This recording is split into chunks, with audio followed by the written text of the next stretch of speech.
I'm Joe. Today on Next Level Bullshit, we look across the pond to review absolute stupidity from David Cameron.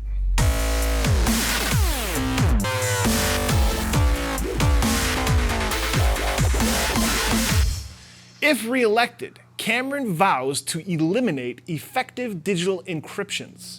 Yeah, this isn't The Onion. We're not making this shit up. David Cameron made the pledge at a campaign event in Nottingham last week in response to the attacks that were carried out in Paris. Attacks that had nothing to do with encryption. Attacks in another country where the law enforcement there knew the attackers and said, oubliez. Cameron said, the next government will have to legislate again in 2016. If I am Prime Minister, I will make sure that it is a comprehensive piece of legislation that does not allow terrorists a safe place to communicate with each other. But the question remains, are we going to allow a means of communication which simply isn't possible to read?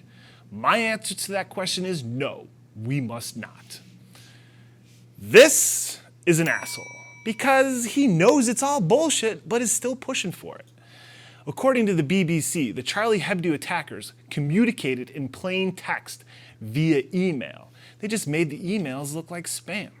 Also, according to the BBC, the overwhelming method of choice for the terrorists planning attack is talking on good old reliable burner phones. Next most popular is simple dead drops. Third is texting on burner phones using deceptive code words for actual targets.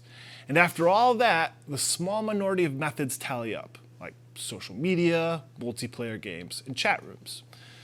Apparently, the terrorists don't use encrypted communications because it attracts attention. All right, now that you know some facts, let's get back to some stupid idiots. Cameron recognizes these as intrusive tactics. No shit. But says they are necessary to help counter the growing threat of terrorism. This move, he said, would be absolutely right. Abso-fucking-lutely unpopular, too. Only 6% of the public thought this was a good idea.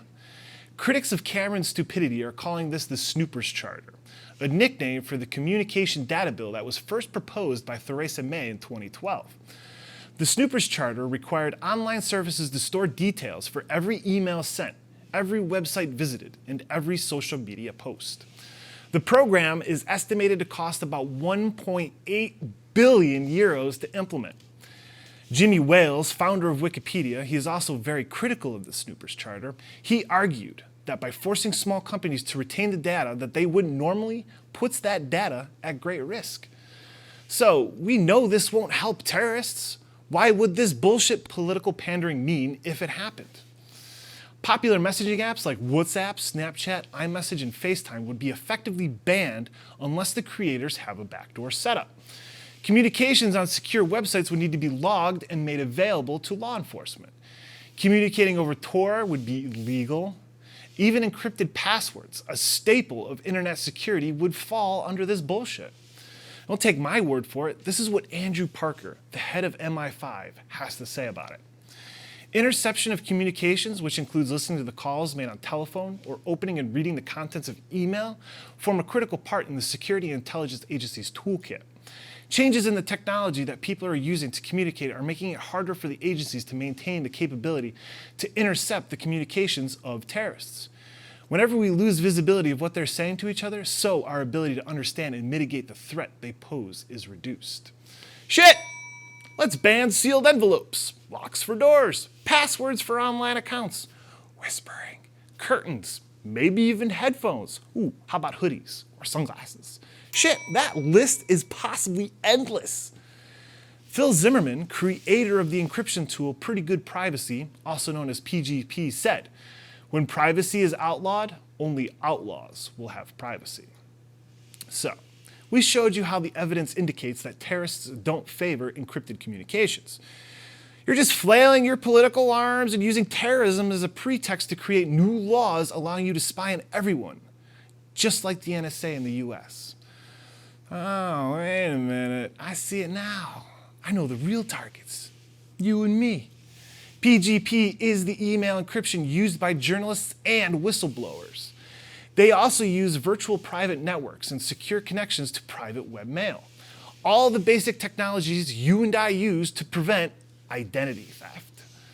This ironic bit comes after David Cameron vowed Britain will never give up freedom of speech. You can say whatever you want, but we need to be free to monitor what you say. You know, public safety and all, just to make sure you're not some kind of extremist. And that is prime next level bullshit. There it is, episode 33. I want to thank all our viewers and commenters for being awesome. Our Memory Healer program got a lot of comments. Justin Tanksterly said, "How does a good show like this only have 3,901 subscribers?" We're still pretty new, man. Peppers on Chili said, "Bro, you are boss. Subscribing right now." 3,902.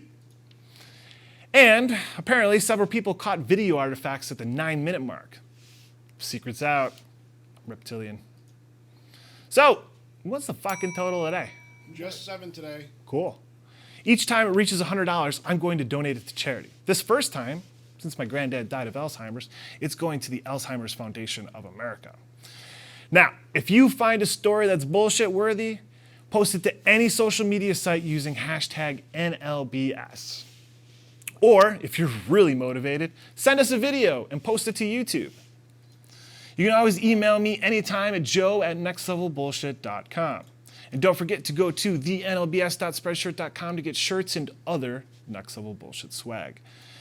So we'll see you next time with some more Next Level Bullshit. Follow us on Twitter, subscribe on YouTube, and be sure to watch all our shows on nextlevelbullshit.com. Now, at least some people are saying, in France, the idea of a US-styled Patriot Act was scorned by nearly everyone. Dominique de Villepin, the former French Prime Minister, said, "The spiral of suspicion created in the United States by the Patriot Act and the enduring legitimization of torture and illegal detention has caused that country to lose its moral compass."